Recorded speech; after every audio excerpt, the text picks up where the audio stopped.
Hey guys, welcome back. So now we're jumping back into Tom Taylor's Dark Ages with part 6, which is also the conclusion of a really amazing story that I really wish would have just kept going. Because at this point with us wrapping this up, you'll find that there's a ton of great stories in here that could have just went on and on. Whether it's the narrative diving deeper into how certain things popped up, or even the narrative taking the time to give more context to things that we do get explained, but they were just cut short because the whole event had to fit within a certain size. But even with that being the case, I will say that Tom Taylor put together a great story, even within the limitations of these 6 issues.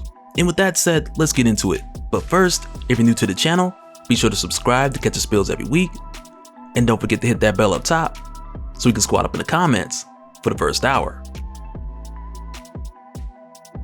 Alright, so in the last issue when we had seen Miles Morales with both the Venom and the Carnage symbiote come after the heroes with him being sent by Apocalypse, at the time we didn't get much of a backstory, it was something that just kinda happened. But with the heroes working together and freeing Miles by separating him from both the Venom and the Carnage symbiote, this not only brought Miles over to the side of the good guys, but it also created the opportunity for Miles to fill them in on what Apocalypse has planned, while also giving us a bit of his backstory by telling us how he ended up working for Apocalypse in the first place. But with Miles giving this story, it's only like a page that we get, and I don't know about you guys, but I was really hoping for this to be like one full issue, because this really just feels like one of many moments in this series where great storytelling is just limited because the whole story needs to wrap up in 6 issues. But it's here where we find Miles telling Peter and the others that after everything went dark, he initially found himself bonding with the Venom symbiote, and really just doing this at this point for the sake of survival, with the two of them realizing at some point that their chances are better if they're together. And I'm telling you right now, that alone is good enough for me to be a whole series, Miles Morales Dark Ages. Like, I am here for it. But with this happening, eventually the two of them had came across the Carnage symbiote. And really it was from here where Miles got pulled in, with Miles now having 2 symbiotes and them whispering back and forth in his mind, to where then Apocalypse, he had made a promise to the symbiotes, which had let them in on a part of Apocalypse's plan that nobody at this point knew about. Because with Apocalypse planning to transfer his mind into the Unmaker, when this process is complete, Apocalypse is going to have to destroy the world to emerge from his prison. So he promised both the Venom and the Carnage symbiote a one-way trip off of this planet so that they could make their way to safety, which is what got them to turn on Miles and use him this whole time. But then of course, with the way that symbiosis is set up, Miles is also made aware of these plans, and it's here where he's able to share the details with the heroes and Doom. But back over in Europe, it's here where we find that Tony, he's almost figured out the issue that Apocalypse has had as far as opening this doorway to the Unmaker, while also completing the process of transferring his mind into the Unmaker while continuing to draw enough power to complete that process and not destroy that doorway while all this is happening. And really the main issue is the integrity of the doorway when Apocalypse steps through and the process begins, because they quickly establish that Magneto's gonna die when this process starts, but he'll live long enough for Apocalypse to do what he needs, and that's all Apocalypse really cares about. But within Tony's plan of redesigning this portal to where it would use a blend of metals to deflect and absorb the electromagnetism, and it's here where Tony lets Apocalypse know that they would need adamantium to make this work, and it's right here where Apocalypse is just like, oh, I know exactly where to get that.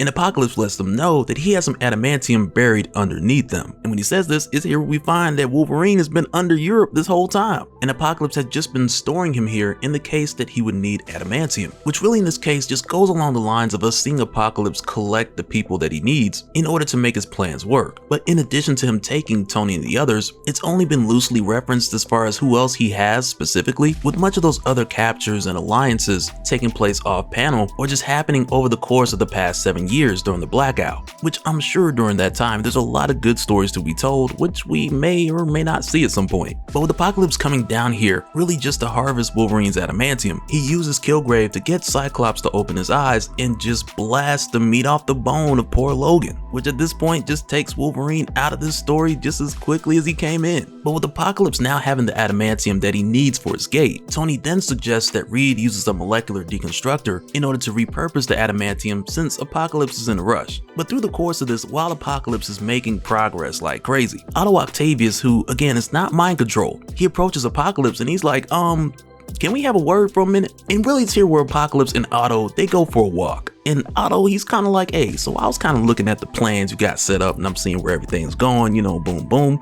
And first, Otto lets Apocalypse know that there's no guarantee that his current powers will transfer into this new body when he takes the Unmaker. And then on top of that, once the mind of Apocalypse is in the Unmaker, Otto then lets him know that from there, Apocalypse won't be able to get out without his ability to teleport, and he'll literally have to break the planet apart in order to get out. And with Otto saying this, Apocalypse, he's pretty much just like, yeah, so what's the problem? And with hearing this, Otto's like, man, I kind of live on this planet, dude, like what you mean? And Apocalypse just tears Otto in half while telling Otto that he's a bit too clever and he can't have someone clever trying to figure their way out of this. And just like that, we got one less Otto in the Ottoverse.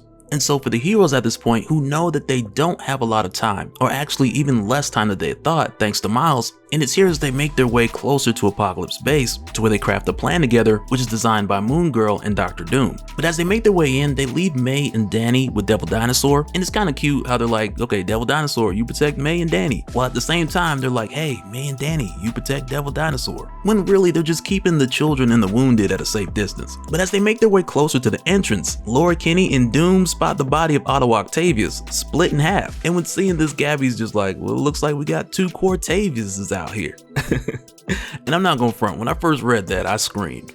That was a good one. But when the heroes make their way inside, Apocalypse tells Reed and the others to continue building, and then he tells Kilgrave to release the prisoners from their cages. And with doing this, it's here that we find that Apocalypse, he has his own Avengers, with him using Zebediah Kilgrave to control the other heroes that Apocalypse has collected up to this point. And with the exception of like Dracula, who like we had seen before, he willingly joined Apocalypse. But as soon as these guys show up, it's an all-out brawl. But through the course of this, Doom takes the opportunity to tell Dracula that he has a plan and he's going to need Dracula's help. And as soon as that happens, Deadpool, he then single-handedly defeats Apocalypse's Avengers by shooting Zebediah Kilgrave in the head, which right there just ends the entire fight, freeing all the heroes. And of course, right away, Deadpool gets in trouble because the plan was for Jessica and Luke to knock out Kilgrave. But Deadpool tells him like he missed that part because, you know, he was driving the bus and he didn't hear all the details. But nonetheless, Deadpool was very effective and Spidey seems to like it under that mask. But at this point for Apocalypse, he no longer needs the scientist. He has his gate, he has his power source, he has everything that he needs. And with Kilgrave gone, he's truly on his own, and he doesn't mind that. But as Apocalypse reaches for his gate, he's then stopped by Sue Storm, who creates a barrier so he can't pass through.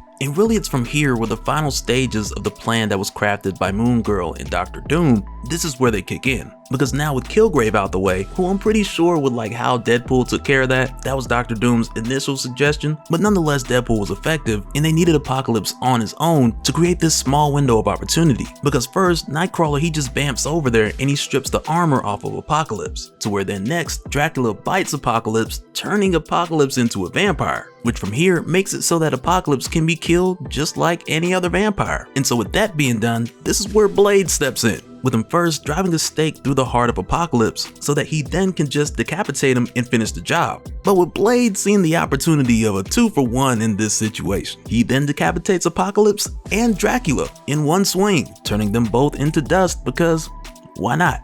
Like, why just end one event when you can end this one and possibly the next one that was gonna rise right after? But also with this playing out this way, I can't help but to imagine Doom walking up to Blade and be like, hey, you know, bump what that little girl said when you get up to Apocalypse, and then Blade just shuts down the conversation right there like, shut up man, I got this. Because at 2-for-1 it had to be either Blade or Doom. But with Apocalypse dead, they quickly get Magneto, who can barely stand after being the main source of power for Apocalypse for so long. But with the worst behind them, the rest of the heroes are freed, as well as others who they also found in containment, like Franklin Richards, who was still alive, but being held in an underground cell, similar to the situation like we'd seen with Wolverine. But with this happening, that ends this story that we were given, narrated by Peter Parker, which hopefully sets the stage for some sort of continuation in this universe, with the heroes rebuilding their world from here. But even with this whole thing being done, we know that the multiverse is a huge place, and I imagine that at some point in time, somewhere, somehow, someone else is gonna go for the Unmaker, who after it's all said and done at this point is still sitting there underground because he was swept under the rug by the Living Tribunal. Who's to blame for all this, everything that happened in this series?